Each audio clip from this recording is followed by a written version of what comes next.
ব্যাকরণ অংশ থেকে যে ৬টি আইটেম থাকবে ৬টি আইটেমের মধ্যে আমি সাজেশন ভিত্তিক পর্যায়ক্রমে কয়েকটি ক্লাস সাজিয়েছি। আশা করি যে এখান থেকে প্রশ্ন তোমাদের থাকবে। তো ১ নম্বর প্রশ্ন যেটা থাকবে সেটা হচ্ছে উচ্চারণ। উচ্চারণ নিয়ম থেকে মোট প্রশ্ন থাকবে তোমাদের ৮টা প্রশ্নের উত্তর করতে হবে মাত্র ৫টা। তো সেক্ষেত্রে এই ৮টি প্রশ্নের জন্য আমি ৭টি নিয়ম তৈরি করছি। আল্লাহর রহমতে এর মধ্যে থেকেই তোমাদের প্রশ্ন আসবে। প্রথম নিয়মটা দেখা যাক। প্রথম নিয়মটা বলা হচ্ছে যুক্ত ক্ষয় নিয়ম। এখান থেকে প্রশ্ন একটা পাবা। দেখুন এখানে যুক্ত ক্ষয়ের নিয়মটা আমরা একটু বুঝাই দিই যে মধ্যে ও শেষে যদি যুক্ত খ থাকে তাহলে সেখানে আমরা ক এবং খ করব। নিয়মের মধ্যেই আমি নিয়মের আরো কিছু বিস্তারিত আলোচনা করব। ধৈর্য সহকারে ক্লাসটি দেখবা। এখানে মধ্যে ও শেষে যদি যুক্ত খ থাকে, হ্যাঁ, মধ্যে এবং শেষে যুক্ত খ থাকলে সেটা ক আর খ হবে। শুধু এতটুকু মনে রাখতে হবে। আরেকটা হচ্ছে প্রথমে যদি যুক্ত খ থাকে তাহলে শুধুমাত্র খ হবে। এখানে এখানে আমরা দেখতে পাচ্ছি একটা উদাহরণ। সবথেকে গুরুত্বপূর্ণ দুইটা উদাহরণ আছে এখানে, একটা একটা। মনে করা যাচ্ছে যে এখান থেকে এই দুইটার মধ্যে থেকে যদি প্রশ্ন দেয় তাহলে দুইটার মধ্যে থেকে এই প্রশ্নটা আসার মতো, কারণ প্রায় বছরই এই প্রশ্নটা দিয়েছে। পরীক্ষা বানানে আমরা জানি যে শব্দের শুরুতে যদি কোনো সিঙ্গেল বর্ণ থাকে সেটাকে আমরা ওকার করি। এখন আমরা শুধুমাত্র শর্টকাট পড়বো। শর্টকাট ব্যতীত নিয়মের মধ্যে সেরকম যাব না, শুধু হার্ড নিয়ম যে কয়েকটা আছে সেই কয়েকটা নিয়ে আলোচনা করছি। তাহলে এখানে শব্দের শুরুতে শুধু সিঙ্গেল বর্ণ আছে, সেজন্য ওকার করে দিলাম। রয় দীর্ঘইকার আছে, আমরা হ্রস্বইকার করে দিব, কারণ আমরা জানি দীর্ঘইকার থাকলে সেটা হ্রস্বইকার হয়। তাহলে রয় শিকারে রি দিয়ে দিলাম। তারপর যুক্ত খ শেষে আছে, এর জন্য যুক্ত খ এর জন্য ক এবং খ। যুক্ত খ এর জন্য ক এবং খ। আমরা জানি যে কোনো সিঙ্গেল বর্ণের সাথে যদি কোনো কাট চিহ্ন না থাকে তাহলে সেটার সাথে আমরা হসন্ত দিই, এটা একটা নিয়ম। এবং এটা যদি মনে না থাকে আমরা উচ্চারণ করার সময় আমাদের কণ্ঠনালী যেখানে গিয়ে বাধা পাবে সেখানে গিয়ে আমরা একটা হস চিহ্ন দেব। দেখো পরিক, এখানে কয়ের এখানে যে আমাদের কণ্ঠনালী বাধা পাচ্ছে, এর জন্য এখানে একটা হসন্ত দিয়ে দিয়েছি। তাহলে পরীক্ষা, এই যে ক্ষয়ের যুক্ত খ ভাঙলে আমরা ক এবং খ পাই। ক্ষয়ের সাথে যে খ ছিল এই ক্ষয়ের সাথে আমরা এই আকার যেটা ছিল যুক্ত ক্ষয়ের সাথে তা আমরা দিয়ে দিয়েছি। এটা হচ্ছে পরীক্ষা বানান। তারপর অধ্যক্ষ, এই বানানটা একটু ব্যতিক্রম।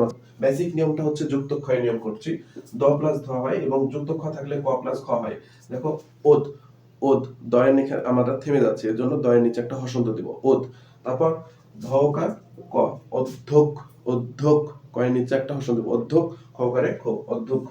বিষয়টা একটু এটা একটু মুখস্থ করে নিন। নক্ষত্র বানানে দেখো দন্ত নয়, দন্ত ন সিঙ্গেল অবস্থায় আছে, এর জন্য ওকার এবং যুক্ত খ মাঝখানে আছে ক প্লাস খ। তারপরে নকার ক, নক হসন্ত আর খকারে খ, নক্ষত্র। তয়ের রফলা থাকলে সেটা রফলা কোনো ব্যঞ্জনের সাথে ফলা যদি থাকে তাহলে সেই ব্যঞ্জনের দ্বিত্ব হয়। তয়ের সাথে রফলা আছে, এর জন্য ত দুইবার হয়েছে এবং ত একটা আর তয় রফলা, এটা একটা নিয়ম আছে।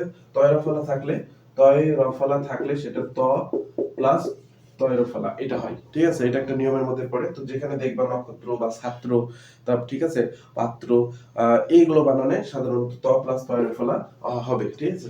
তো সেক্ষেত্রে এটা হচ্ছে নক্ষত্র। তারপর প্রত্যক্ষ, দেখো জফলা আছে, জফলা থাকলে ব্যঞ্জনের দ্বিত্ব হয়।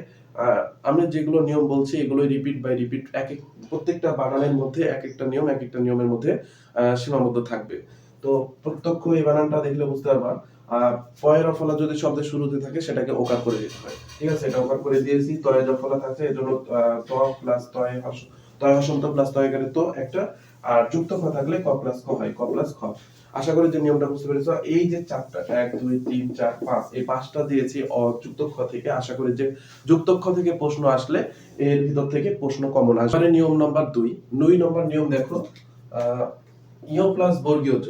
এই বানানটা মানে বানানের মধ্যে এই বর্ণটা এত গুরুত্বপূর্ণ যে তোমাদের হচ্ছে যুক্ত বর্ণটা এতই গুরুত্বপূর্ণ যে পরীক্ষায় প্রতি বছরই যুক্ত খ অথবা ইয় বর্গীয় জ এই দুইটা বানানের মধ্যে মানে দুইটা যুক্ত বর্ণ প্রতি বছরই আসে, এবারও আসবে, মিস যাবে না, কনফার্ম আসবে, ঠিক আছে। তাহলে এই যুক্ত ব্যঞ্জনের শুরুতে যদি যুক্ত ব্যঞ্জনটা বর্গীয় জ প্লাস ইয় থাকে তাহলে গয়ে চন্দ্রবিন্দু জ ফলা হবে। এটা একটা নিয়ম। এই নিয়মটা খুবই গুরুত্বপূর্ণ না। তারপরেও দেখো এইটা হচ্ছে আরো গুরুত্বপূর্ণ যে ইয় প্লাস বর্গীয় জ শব্দের মধ্যে অথবা শেষে থাকলে গ প্লাস গয়ে চন্দ্রবিন্দু হয়, কিন্তু জ্ঞান বানানে শুধুমাত্র জ ফলাটা দিতে হবে এখানে, ঠিক আছে। জ্ঞান বানানে শুধু জ ফলাটা দিতে হবে। তাহলে এই যে দুইটা নিয়ম, একটা হচ্ছে শব্দের শুরুতে যদি বর্গীয় জ প্লাস ইয় বর্গীয় জ প্লাস ইয় যদি থাকে তাহলে সেটা হবে গয়ে চন্দ্রবিন্দু জ ফলা, আর শব্দের মধ্যে এবং শেষে যদি বর্গীয় জ প্লাস ইয় থাকে তাহলে সেটা হবে গ প্লাস গয়ে চন্দ্রবিন্দু, ঠিক আছে, আর জ্ঞান বানানে শুধুমাত্র জ ফলাটা গয় চন্দ্রবিন্দুর ওখানে জ ফলাটা দিয়ে দিতে হবে। এখন আমরা কয়েকটা উদাহরণ দেখে নিই। দেখো অকৃতজ্ঞ, অকৃতজ্ঞ বানানে যেহেতু আমরা এটা নেতিবাচক শব্দ, এর জন্য ও হবে না, অই থাকবে। তাহলে অ কয়লিকারি ক্রি, এই যে ত, তারপরে হচ্ছে দেখো এই যুক্ত ব্যঞ্জন পাইছি, যুক্ত ব্যঞ্জন পাইলে সেটা কি শব্দের শেষে আছে, এর জন্য গ প্লাস গয় চন্দ্রবিন্দু হবে। গ দিয়ে দিলাম এবং গ প্লাস গয় চন্দ্রবিন্দু, এবং গটা দেখো শেষ অবস্থার আমরা গয়ের এখানে যে কিন্তু এই গয়ের এখানে যে আমাদের কণ্ঠনালী কিন্তু বাধা পাচ্ছে, এর জন্য এখানে একটা চন্দ্রবিন্দু সরি এখানে একটা হসন্ত হবে। এবং আমাদের যে গয়ে যে পরের গটা আছে এটা কিন্তু সিঙ্গেল অবস্থায় আছে, এর জন্য শব্দের শেষেও যদি কোনো বর্ণ সিঙ্গেল অবস্থায় থাকে সেটা ওকার হওয়ার পসিবিলিটি সব থেকে বেশি রাখে, এর জন্য ওকারটা করে দিবা। যদি আমাদের উচ্চারণের সময় ওকার চলে আসে তাহলে ওকারটা দিয়ে দিবা। তাহলে দেখো বিশেষক গো গো, এর জন্য ওকারটা দিয়ে দিয়েছি। ঠিক আছে, এখানে চন্দ্রবিন্দু, গয়ে চন্দ্রবিন্দু। আর চন্দ্রবিন্দু কেন হচ্ছে, এটা নিয়ম একটা আছে, সেটা হচ্ছে নাসিক্য ব্যঞ্জন যদি লোপ পায়, দেখো ইউটা হচ্ছে কিন্তু একটা নাসিক্য ব্যঞ্জন, ইউটা হচ্ছে নাসিক্য ব্যঞ্জন, কিন্তু এই উচ্চারণে যায় নাসিক্য ব্যঞ্জন ইউ কি আছে, নাই। এর জন্য এই না থাকার কারণে এখানে চন্দ্রবিন্দু হয়েছে। ঠিক আছে, আবার দেখো অজ্ঞান, এটাও কিন্তু অটা হচ্ছে নেতিবাচক শব্দ, এর জন্য অই থাকবে। এই যে জ্ঞান বানানে বললাম না শুধুমাত্র জ ফলা হবে, এই যে গ প্লাস গয় চন্দ্রবিন্দু জ ফলা আকার দন্তান্ন এই যে হসন্ত হবে। অগ অগ অগ, অগের ওখানে গয়ের ওখানে থেমে যাচ্ছে, এখানে হসন্ত, আর গয় চন্দ্রবিন্দু জ ফলা আকার দন্তান্ন এখানে থেমে যাচ্ছে, এই জন্য একটা হসন্ত। এখানে তো ও হওয়ার কথা না, এখানে যদি ও হতো তাহলে কি হতো, অজ্ঞান, অজ্ঞান নাকি অজ্ঞান, অজ্ঞান দন্তান্ন এখানে থেমে যাচ্ছে, এর জন্য অজ্ঞান। তারপর দেখো বিজ্ঞান, বিজ্ঞান বানানটা সেম, শুধু অজ্ঞানের শুরুতে বি লাগাই দিয়েছি, এর জন্য উচ্চারণের এখানেও বি হবে। তারপর দেখো জ্ঞান, এই তিনটা বানানই কিন্তু সেম, শব্দের শুরুতে যে উপসর্গটা বসছে সেটার শুরুতে সেটা সব বসাই দিচ্ছি তাহলে হবে। কিন্তু এখানে দেখো জ্ঞাতি বানানটা, এই যে জ্ঞাতি, এই জ্ঞাতি বানানটা দেখো চন্দ্রবিন্দু জফলা আকার তয় স্বীকারিতি, কারণ বলেছি যে শব্দের শুরুতে যদি জফলা বর্গীয় জ প্লাস ইয়া থাকে তাহলে গয় চন্দ্রবিন্দু জফলা হবে, সিম্পল বিষয়। তারপর দেখো প্রতিজ্ঞা, এই যে শব্দের শুরুতে যদি রফলা থাকে তাহলে ওকার করে দিতে হয়, এই যে ওকার করে দিয়েছি। তারপরে তয় স্বীকারিতি দিয়ে দিলাম। তারপর যুক্ত ক্ষয়, এই যে এই যুক্ত ব্যঞ্জনটা বর্গীয় জ প্লাস ইয়, দেখো গ প্লাস গয় চন্দ্রবিন্দু জফলা দিয়েছি। গয়ের এখানে থেমে যাচ্ছে হসন্ত, আর গয়ের সাথে দেখো এই যুক্ত ব্যঞ্জনটা আকার আছে, এই জন্য আকারটা এখানে দিয়ে দিয়েছি। ক্লিয়ার? তারপরে দেখো এই যে বিজ্ঞাপন, বিজ্ঞাপন বানানটাও গয় শিকারে বি, এই যে চন্দ্র এই যুক্ত ব্যঞ্জনটা মাঝখানে আছে গ প্লাস গয় চন্দ্রবিন্দু, এই যে গ প্লাস গয় চন্দ্রবিন্দু আকারটা আছে, আকারটা দিয়ে দিয়েছি। এবং যদি আকার একার কোনো কার চিহ্ন না থাকে তাহলে সেখানে ওকার হওয়ার পসিবিলিটি থাকে। তারপরে দেখো এই যে প ওকারে পো, এটা সিঙ্গেল অবস্থায় ছিল, এবার পন দন্তান্ন এখানে থেমে যাচ্ছে, এর জন্য দন্তান্ন নিচে একটা হসন্ত, তাহলে বিজ্ঞাপন। তারপর যোগ্য, আমরা জানি যে অন্তস্থ জ থাকলে সেটা বর্গীয় জ হয়, যেখানে অন্তস্থ দেখবে সেখানে বর্গীয় জ দিয়ে দিবা, এটা একটা নিয়ম। তাহলে অন্তস্থ জ আছে বর্গীয় জ দিয়ে দিলাম, সিঙ্গেল অবস্থা আছে ওকার করে দিলাম, আর অন্তস্থ এই যে বর্গীয় জ প্লাস ইও আছে, এই জন্য দেখো এখানে গ প্লাস গয় চন্দ্রবিন্দু, তাহলে গ প্লাস গয় চন্দ্রবিন্দু, এই গটা সিঙ্গেল অবস্থায় আছে এবং যোগ্য গো বলে একটা টান দেওয়া হচ্ছে, এজন্য আমাদের ওকারটা দিয়ে দিতে হয়েছে। তাহলে এখান থেকে সবথেকে গুরুত্বপূর্ণ হচ্ছে বিজ্ঞান। বিজ্ঞান শব্দটা প্রায় বছরই আসে, দেখা যায় প্রত্যেকটা বোর্ডে করে, এবার সকল বোর্ড তো যে কোনো ভাবে বলা যাচ্ছে না, তবে বিজ্ঞান আমরা একটু বলে দিই, বিজ্ঞান, তারপর হচ্ছে প্রতিজ্ঞা, তারপর হচ্ছে বিজ্ঞাপন। এই বিজ্ঞাপন এবং বিজ্ঞান এই দুইটা সব থেকে গুরুত্বপূর্ণ, বিজ্ঞান সব থেকে গুরুত্বপূর্ণ। তারপর হচ্ছে যোগ্য, এই যোগ্যটাও গুরুত্বপূর্ণ। তাহলে বিজ্ঞান, বিজ্ঞাপন, যোগ্য, এগুলো হচ্ছে এর মধ্যে গুরুত্বপূর্ণ। ঠিক আছে, আশা করি যে নিয়মটা বুঝতে পেরেছো। এবার চলুন ব ফলার উচ্চারণটা দেখে নিই। ব ফলার উচ্চারণের মধ্যে ফলার নিয়ম একটা প্রায় সবার সাথে মিলে যায়, সেটা হচ্ছে সাধারণত ব ফলা শুরুতে উচ্চারণ হয় না, শুরুতে ব ফলা থাকলে উচ্চারণ হবে না, ম ফলা থাকলে উচ্চারণ হবে না। তারপরে মনে করো যে হচ্ছে জ ফলা থাকলে, এই ফলাগুলো থাকলে উচ্চারণ হবে না, ব্যাস। এবার দেখো আমরা 2 নম্বর যে এই 3 নম্বর নিয়মের মধ্যে যে প্রথমে যেটা লিখছি সেটা হচ্ছে গুরুত্বপূর্ণ একটা নিয়ম, এর মধ্যে প্রশ্ন আসে শব্দের মধ্যে ও শেষে ব ফলা উচ্চারিত না হয়ে ব্যঞ্জনের দ্বিত্ব করে, খুবই গুরুত্বপূর্ণ, এটা প্রায় ফলার সাথে সামঞ্জস্যতা রাখে।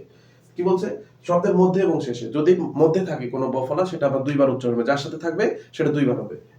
2 নম্বর ব এবং ম এর সাথে ব ফলা উচ্চারণ হয়, ব এবং ম এর সাথে যদি ব ফলা যুক্ত থাকে তাহলে সেটা আবার ব ফলা উচ্চারণ হবে, ব্যাস এতটুকু। আর একটা সন্ধি এবং সমাসবদ্ধ পদের সাথে ব ফলা উচ্চারণ হয়। তিনটা নিয়মের মাধ্যমে প্রশ্ন সমাধান করে ফেলবো। আশা করি যে এর মধ্যে প্রশ্ন আসলে কয়েকটা প্রশ্ন সব থেকে গুরুত্বপূর্ণ, সেটা হচ্ছে ঐশ্বর্য বা ঐশ্বর্যবান, তাহলে শব্দের শেষে শুধু একাদন্তটা বান দিয়ে একটা হসন্ত দিয়ে হয়ে গেল ঐশ্বর্যবান। বা তত্ত্বাবধান, এটা একটা 1 2 3 4, মানে এই চারটা এতটাই গুরুত্বপূর্ণ, এই চারটার মধ্যে থেকে প্রায় বছর প্রশ্ন করেছে, এবারও আসতে পারে। তার মানে এই চারটাই ভালো করে পড়তে হবে, ঠিক আছে? এবার দেখো, এই যে ও অদ্বিতীয়, অটা অদ্বিতীয় মানে কি? নেতিবাচক। নেতিবাচক হলে অই থাকবে, তাহলে অই আছে, দয়ের সাথে বফলা আছে, দয়ের সাথে বফলা থাকলে দুইবার হবে দ, তাহলে দ দুইবার হচ্ছে অদ, অদ্বিতীয়। অদ এখানে থেমে যাচ্ছে, এজন্য একটা হসন্ত দয় শিকারে দিই, দয় রস্বইকার, তয় দীর্ঘ আছে, রস্বইকার হয়ে যাবে, অন্তস্থ সিঙ্গেল আছে, এজন্য ওকার হয়ে যাবে। ক্লিয়ার? আচ্ছা, তারপরে দেখো অবিশ্বাস, অ অবিকৃত আছে, বয়সিক ঠিক আছে, বয় রস্বইকার এটা ঠিক আছে। তারপরে তালবস্যের সাথে বফলা আছে, মানে বফলা আছে মানে কি দুইবার হবে। কি কয়বার হবে? দুইবার হবে। দেখো এখানে দুইবার হয়েছে। আর আমরা জানি যে সিঙ্গেল অবস্থায় কোনো দন্তস্ব থাকলে সেটা তালবস্য হয়। তালবস্য, মূর্ধন্যস্ব, দন্তস্ব, এটার নিয়ম আছে। তো সেক্ষেত্রে শুধুমাত্র একটা মনে রাখবা, তালবস্য, মূর্ধন্যস্ব, দন্তস্ব সিঙ্গেল অবস্থায় যদি থাকে, মানে তার সাথে যদি কোনো ফলা বা এর ধরনের ফলা বা কোনো বর্ণের সাথে যুক্ত না থাকে, তাহলে সেটা কি হবে? তালব্যস্য, মূর্ধন্যস্ব, দন্তস্ব, তালব্যস্য হবে, ব্যাস। আর মূর্ধন্যস্ব সবসময় তালব্যস্য হয়, মূর্ধন্যস্ব সবসময় তালব্যস্য হয়, মনে রাখবা। এবার দেখো এই যে, ঠিক আছে? তারপরে দেখো উদ্বেগ, এটা এই 2 নম্বর নিয়মের সাথে মিলে, সরি 3 নম্বর নিয়মের সাথে মিলে। 3 নম্বর নিয়ম যেটা দেখাচ্ছে, দেখো দয়ের সাথে ব ফলা আছে, এই বটা উচ্চারণ হবে। সমাস এবং সন্ধিজাত যে নিয়মটা আছে এটার সাথে মিলে যায়, এজন্য উদ্বেগ বানানটা বয়ের সাথে দয়ের সাথে ব ফলা আছে, এজন্য উচ্চারণটা মানে বফলা উচ্চারণ হবে। উদ্বেগ, উদ্বাস্তু একই বিষয়। আর দন্তস্ব দন্তস্বই থাকছে, কারণ দন্তস্বয়ের সাথে ত আছে, দন্তস্বয়ের সাথে ত, ম, তারপর হচ্ছে প, তারপর হচ্ছে ল, এগুলো থাকলে দন্তস্বয়ের সাথে তালব্যস্যই, মানে তালব্যস্য না হয় দন্তস্ব হয়। এছাড়া অন্যান্য আছে, যেমন নাসিক্য ব্যঞ্জন গুলো আছে, দন্তস্ব তালব্যস্যের সাথে যদি যুক্ত থাকে সেটা তো তালব্যস্য না হয় দন্তস্ব হয়। তারপরে দেখো এই যে উদ্বাস্তু, এই যে হর্ষ উদ, এই যে বয়ের উচ্চারণ হবে, এই জন্য বয়ের উচ্চারণ দিয়ে দিয়েছে, এই দন্তস্বয়ের সাথে ত যুক্ত আছে, আলাদা করে দিয়ে হসন্ত একটা দিয়ে দিয়েছে, হয়ে গেছে। ঐশ্বর্যবান, এটা একটু বানান একটু দেখে নাও। ওই যেখানে থাকবে সেটা হচ্ছে ও যোগ রস্বই হবে, ওই যেখানে থাকবে ও যোগ রস্বই হবে। আরেকটা হচ্ছে আরেকটা হচ্ছে এই ও, তাহলে ও যোগ রস্য, এই দুটো মনে রাখবো। যেমন ঔষধ, ঔষধ, এরকম এই দুটো একটু মনে রাখবা। তাহলে এই যে ঐশ্বর্যবান, এই যে তালবস্যের সাথে বফলা আছে, এর জন্য দুইবার উচ্চারণ হয়েছে, ঠিক আছে? অন্তস্থ জ থাকলে সেটা কি? বর্গ জ হয়, অন্তস্থ জ থাকলে বর্গ জ হয়, এবং রেপ থাকলে র হয়, রেপ থাকলে র হয়। দেখো এখানে একটা হসন্ত হবে, সরি, ঐশ্বর্য, ঐশ্বর, এখানে একটা হসন্ত হবে, হসন্ত গুলো ছাড়া পড়ছিল। তাহলে ঐশ্বর্য, যদি এখানে বান থাকে তাহলে বয়াকার ঐশ্বর্যবান, ঠিক আছে? আর ঐশ্বর্য যদি থাকে তাহলে ঐশ্বর্য। আর তত্ত্বাবধান, তত্ত্বাবধান, বধান, বোধান না, বধান, তত্ত্বাবধান, ঠিক আছে? এই যে ধান, বুঝতে পেরেছো? এই হচ্ছে আমাদের বফলা নিয়ম ছিল। যদি প্রশ্ন আসে তাহলে এর মধ্যে থেকে আসবে, আল্লাহর রহমতে এর মধ্যে থেকেই আসবে। তো আমরা 3 নম্বরের পর্যায়ে চলে আসছি, আর মাত্র 4টা শিখাবো, আর মাত্র 4টার মধ্যে ইনশাআল্লাহ আমরা উচ্চারণের নিয়মটা শেষ করে ফেলবো। এর একটু মফালা নিয়মটা একটু দেখে নিই। মফালা নিয়মে সাধারণত ফলা শুরুতে উচ্চারণ হয় না, এটা এখানেও বহাল থাকবে, এবং পরবর্তী যেটা শব্দের মধ্যে ও শেষে মফালা ব্যঞ্জনের দ্বিতীয় উচ্চারণ হয়, শব্দের মধ্যে এবং শেষে মফালা ব্যঞ্জনের দ্বিতীয় উচ্চারণ হয়। এটা হচ্ছে মফালা দুইবার উচ্চারণ হবে, এটা একটা। আর একটা হচ্ছে গ, ম, মূর্ধন্য, দন্তন্য, ম এবং ল, এই দুইটার সাথে এই 6টা ব্যঞ্জনের সাথে যদি মফালা থাকে তাহলে মফালা উচ্চারণ হবে। মফালা উচ্চারণ মফলা উচ্চারণ হবে, মফলা উচ্চারণ হবে। যেমন নিয়মটা আত্মীয়, আত্মীয়ের সাথে তয়ের সাথে মফলা, তয়ের সাথে মফলা আছে, যেহেতু এই 6টা ব্যঞ্জনের সাথে মিলে নাই, তার জন্য মফলা উচ্চারণ হয় না, ব্যঞ্জনের দ্বিত্ব হয়েছে, ব্যঞ্জনের দ্বিত্ব হয়েছে। তারপরে গ্রীষ্ম, এই যে গ্রীষ্ম, এই যে গ্রীষ্ম বানানে দেখো, গ্রীষ্ম বানানে এই যে মফলাটা মূর্ধন্যস্বের সাথে মিলে নাই, এর জন্য মূর্ধন্যস্ব তালব্যস্য হয়ে গেছে, তালব্যস্য দুইবার উচ্চারণ হয়েছে, এবং তালব্যস্যের মফলা উচ্চারণ হয় না, এই জন্য এখানে চন্দ্রবিন্দু, ঠিক আছে? তাহলে এখানে যদি গ্রীষ্ম কাল দিয়ে দেয়, তাহলে এখানে শুধুমাত্র কয়াকার ল, কাল দিয়ে একটা হসন্ত দিয়ে। তারপর প্রেতাত্মা, এই প্রেতাত্মা বানানটা দেখো, এই যে মফলার সাথে ত আছে, ত যেহেতু এর সাথে মিলে নাই, এই জন্য ত দুইবার উচ্চারণ হয়েছে, ঠিক আছে? তারপর মিন্ময়, এই যে দন্তন্বয়ের সাথে মিলে গেছে, দন্তন্বয়ের সাথে মিলে গেছে, মানে এই যে দন্তন্য, এই যে দন্তন্বয়ের সাথে মিলে গেছে, মানে কি? মফলা উচ্চারণ হবে, এই যে মফলা উচ্চারণ হয়েছে, ঠিক আছে? তারপরে ষান্মাসিক, এই যে ষান্মাসিক, এদের দন্তন্বয়ের সাথে মিলে গেছে মফলা, এই জন্য এখানে কি মফলা উচ্চারণ হয়েছে, এবং মধ্যাহ্নস্ব থাকলে সেখানে সব সময় তালব্য হয়, এই জন্য তালব্য হয়েছে। আশা করি যে মফলার নিয়মটা বুঝতে পেরেছো, মফলা এর ভিতর থেকে আসবে, আশা করি যে এর ভিতর থেকে। এবারে জফলা নিয়ম। জফলা নিয়ম মাত্র একটা, সাধারণত জফলা নিয়ম হচ্ছে আদ্য জফলার পর হ্রস্বই অথবা দীর্ঘ একার থাকলে এই জফলা যুক্ত ব্যঞ্জনটা একারান্ত মানে একার হয়ে যাবে। এটা নিয়মে কয়েকটা আছে, খুবই গুরুত্বপূর্ণ নিয়মটা। আরেকটা হচ্ছে শব্দের মধ্যে ও শেষে জফলা ব্যঞ্জনের দ্বিত্ব হয়, শব্দের মধ্যে এবং শেষে যদি জফলা থাকে তাহলে ব্যঞ্জনের দ্বিত্ব করবে। নিয়মটা দেখি একটু। উদ্যোগ, এই যে উদ্যোগ জফলাটা শব্দের মধ্যে আছে, এর জন্য ব্যঞ্জনের দ্বিত্ব করবে। কি করবে? এই যে দ হচ্ছে দুইবার হবে, দ দুইবার হয়েছে, ঠিক আছে, উদ্যোগ, ঠিক আছে। তারপর ঐপন্যাসিক, খুবই গুরুত্বপূর্ণ একটা বানান। ওই থাকলে ও যোগ ও, যদি ও থাকে তাহলে ও, যদি থাকে তাহলে ও অযোগ মানে ও যোগ রস ও, এই ব্যঞ্জনটা এই এরকম যদি কোনো বর্ণ যদি থাকে তাহলে বিন্যাস তো এরকম, ঠিক আছে। ন তথা নয়ের সাথে জফলা আছে, এজন্য ন হচ্ছে দুইবার হয়েছে, দেখো নটা দুইবার লেখা আছে। ওই পন এখানে একটা হসন্ত হয়েছে, ওই পন না, তালবস্য হয় শিক, তালবস্য হয়েছে এবং হয় শিক, ওই পন না শিক। তারপরে দেখো কল্যাণ। কল্যাণ শব্দের এখানে লয়ের সাথে জফলা আছে, লয়ের সাথে জফলা থাকার কারণে ল হচ্ছে দুইবার হয়েছে, ঠিক আছে, এই যে ল দুইবার হয়েছে। তারপর ব্যতীত, এই নিয়মটা এই যে প্রথমে এই নিয়মের সাথে সামঞ্জস্য থাকে। দেখো জফলার পর রস্য অথবা দীর্ঘ ইকার আছে এবং জফলাটা একারান্ত হয়ে গেছে, এর জন্য জফলা একার হয়ে গেছে, বয়কারে বে, তয় দীর্ঘ আছে, তয় স্বীকারিতি এবং তো করে তো। প্রত্যাশা, প্রত্যাশা ওকার করে দিতে হবে, আদ্য রফলা ওকার হয়ে যায় এবং তয়ের সাথে জফলা আছে এবং ব্যঞ্জনের দিতে হবে, তাহলে ত দুইবার হয়েছে, তার অবশ্যই গেছে। ব্যতিক্রম, ব্যতিক্রম বানানটা দেখো জফলা আছে, জফলার সাথে রস্য ইকার আছে, জফলা একার একার হয়ে গেছে, একার করে দিয়েছি, তয় স্বীকারিতি, কয়রফলা আছে, এখানে ওকার করে দিতে হবে এবং কয়রফলা থাকলে ব্যঞ্জনের দিতে হয়। এই যে ক দুইবার হয়েছে, রফলা মধ্যে এবং শেষে থাকলে সেটা দিতে হয়, এটা প্রায় প্রত্যেকটা মানে ফলার সাথে মিলে যায়, ঠিক আছে। এই যে ক দুইবার হয়েছে এবং ক এর সাথে রফলা আছে বলে বিধায় এটাকে ওকারান্ত করে দিতে হয়েছে, এই যে ওকারান্ত, এবং হচ্ছে সেটা পরবর্তীতে ম এবং ম এর সাথে। এবার আমরা আসছি 6 নম্বর নিয়মে। 6 নম্বর নিয়মে দেখানো হচ্ছে যে হয়ের নিয়ম। হয়ের নিয়ম থেকে একটা আসবে, মাস্ট বি আসবে, হয়ের নিয়ম থেকে একটা আসবেই, ঠিক আছে। এন্ড হয়ের নিয়ম থেকে কি আসবে? দেখা যাচ্ছে যে হয় বফলা থেকে চলে আসলো। হয় বফলা দুইটা নিয়ম, এটা হচ্ছে হয় বফলার আগে যদি রস্য অথবা রস্য থাকে তাহলে উচ্চারণ করার সময় রস্য ভ হবে, মাথায় রাখবা, শুধু এতটুকু মনে রাখবা। আর হয় বফলার আগে যদি স্বরে অথবা স্বরিয়া থাকে তাহলে রস মানে ও যোগ ভ হবে, ঠিক আছে। এই হচ্ছে দেখো বিউফল। এখন যে হয় বফলার আগে কি আছে? রস্যই আছে, তাহলে এটা কি উভ হবে, রস্য প্লাস ভ, এই যে রস্য প্লাস ভ, বয় শিকারে বি, রস্য প্লাস ভ, মানে রস্য ভ এবং লয়ের নিচে একটা হসন্ত হয়ে গেছে। তারপর দেখো আহ্বান, এই যে হয় বফলা আছে না, হয় বফলার আগে কি আছে? আস, আ থাকলে কি উ ভ, এই যে রস্য মানে ও প্লাস ভ, ও প্লাস ভ, তাহলে ও প্লাস ভ। এরকমই যদি থাকে তখন হচ্ছে জিহ্বা, ঠিক আছে, জিহ্বা। তাহলে দেখো বুঝতে পারছো, এই যে হয় বফলার আগে কি আছে? রস্যই আছে, রস্যই থাকলে কি রস উ ভ, তাহলে জিহ্বা। এই হচ্ছে বিষয়, ঠিক আছে, এই হচ্ছে বিষয়। তারপরে আমরা হয় বফলার এখানে আরেকটা গুরুত্বপূর্ণ নিয়ম আছে, সেটা হচ্ছে হয় মূর্ধন্য, মানে এটা হচ্ছে হয় হয় হচ্ছে দন্তন্য, হয় মূর্ধন্য, হয় লফলা বা হয় ল, তারপর হচ্ছে হয় মফলা বা হয় ময় যুক্ত, যেটাকে হয় ময় যুক্ত বলা হয়। এটা হয় ময় যুক্ত হলে হয়ের উচ্চারণ পরে হবে, আর হয়ের সাথে যা যুক্ত থাকবে তার উচ্চারণ পরে হবে, হয়ের আগে হবে, ঠিক আছে। যেমন হয়ের সাথে দন্তন্য আছে, তাহলে হয়ের সাথে যদি দন্তন্য থাকে তাহলে হয়ের উচ্চারণ পরে হবে, দন্তন্যের উচ্চারণ আগে হবে।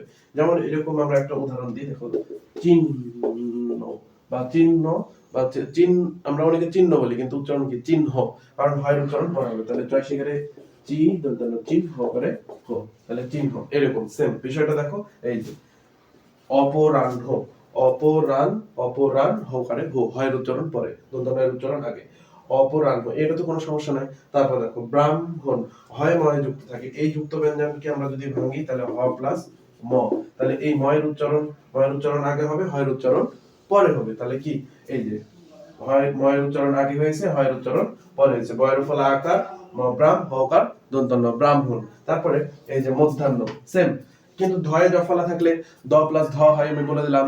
মধ্যাহ্ন, অধ্যক্ষ, তারপর হচ্ছে অধ্যাপন, অধ্যাপনা, এগুলো বানানে দ প্লাস ধ হবে, ঠিক আছে, দ প্লাস ধ হবে, মনে যেন থাকে এটা, এই দ প্লাস ধ হবে। এই জন্য মধ্যাহ্ন বানানে দেখো দ, ধ, দন্তন্য হ, হ সবার লাস্টে। এই সেম। তারপরে হয় জ ফলা, হয় জ ফলা থাকলে বর্গীয় জ প্লাস ঝ, বর্গীয় জ প্লাস ঝ, বর্গীয় জ প্লাস ঝ মানে কি, এই যে ওই থাকলে কি ও যোগ রস্বই বললাম, ও থাকলে কি ও যোগ রস্ব উ, ঠিক না, ও যোগ রস্বই দিলাম। তারপর তো এসে রেডি হয় জ ফলা আছে, হয় জ ফলা বর্গীয় জ প্লাস ঝ, সিম্পল। বর্গীয় জ প্লাস ঝ, বর্গীয় জ প্লাস ঝ, এই যে হয় জ ফলার কারণে বর্গীয় জ প্লাস ঝ, ওই দিক ঝো, ঝো ও আছে এই জন্য ওকার, ঠিক আছে। তারপর উজ্জ, উজ্জ রস্ব তো ঠিকই আছে, কিন্তু হয় জ ফলা থাকলে কি বর্গীয় জ প্লাস ঝ, উজ্জ ঝো, ঝো ওখানে ওকার। এই ছিল আমাদের হয় বা ফলার নিয়ম, মানে হয় বা ফলা সম্পর্কিত বা হয়ের সাথে সম্পর্কিত যেগুলো নিয়ম থাকে এগুলোর মধ্যে থেকে একটা আসবে। আমি যেগুলো নিয়ম দিলাম, আমি যেগুলো নিয়ম করালাম, যেগুলো উদাহরণ দিলাম, দেখবা যে এই যেগুলো নিয়ম করাইছি, নিয়মের সাথে উদাহরণ যেগুলো দিয়েছি, উদাহরণের মধ্যে থেকেই তোমাদের কালকে পরীক্ষায় প্রশ্নের উত্তর করে আসতে পারবা ইনশাআল্লাহ। আর আল্লাহর উপরে অবশ্যই ভরসা। নিয়মের শেষ পর্যায়ে চলে আসছে, এবারে 7 নম্বর নিয়ম।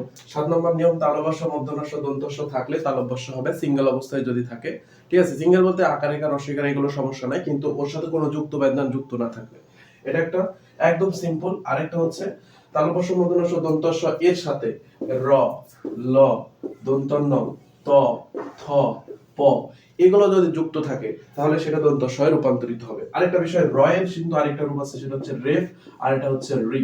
এই এই রয়ের সাথে রিকার, রিকার, এই রিকারটা একটু মনে রাখবা, এটা একটু আলাদা থাকবে। রিকারও যদি যুক্ত থাকে তাও সেটা কি হবে, তালব্য না হয়ে দন্তস্ব হবে। এরকম রেপ যদি রেপ যদি থাকে, বা হচ্ছে রেপ, আরেকটা হচ্ছে র ফলা, র ফলা খুবই গুরুত্বপূর্ণ। এরকম র ফলা যদি থাকে তাও কিন্তু হচ্ছে তালব্য দন্তস্ব এ রূপান্তরিত হবে, ঠিক আছে। এখন দেখো আমি কয়েকটা উদাহরণ এখানে দিয়েছি, যেমন বিশ্লেষণ, তালব্য এর সাথে ল আছে, তাহলে কি তালব্য হবে না দন্তস্ব হবে, দন্তস্ব হবে, এই যে দন্তস্ব হয়েছে। এবং সেটা দ্বিত্ব অবস্থায় হবে, ল ফলা কি আছে না, ল ফলা থাকলে সেটা কি হবে, সকল ল ফলায় শব্দের মধ্যে থাকলে সেটা কি হবে, দ্বিত্ব হবে। এই যে ল হচ্ছে দুই, এই সরি তালব্য হচ্ছে তালব্য দন্তস্ব দুইবার হয়ে গেছে, ঠিক আছে। তারপর দেখো এই যে স্মরণীয়, এই যে তদ্দস্বয়ের সাথে কি মফলা আছে, মফলা শব্দের শুরুতে থাকলে, যে কোনো মফলা শব্দের শুরুতে থাকলে সেটা কি অনুচ্চারিত থাকে, কিন্তু সেটার সাথে যে বর্ণটা আছে সেটা হচ্ছে দন্তস্ব। এই যে ম আছে না, এই যে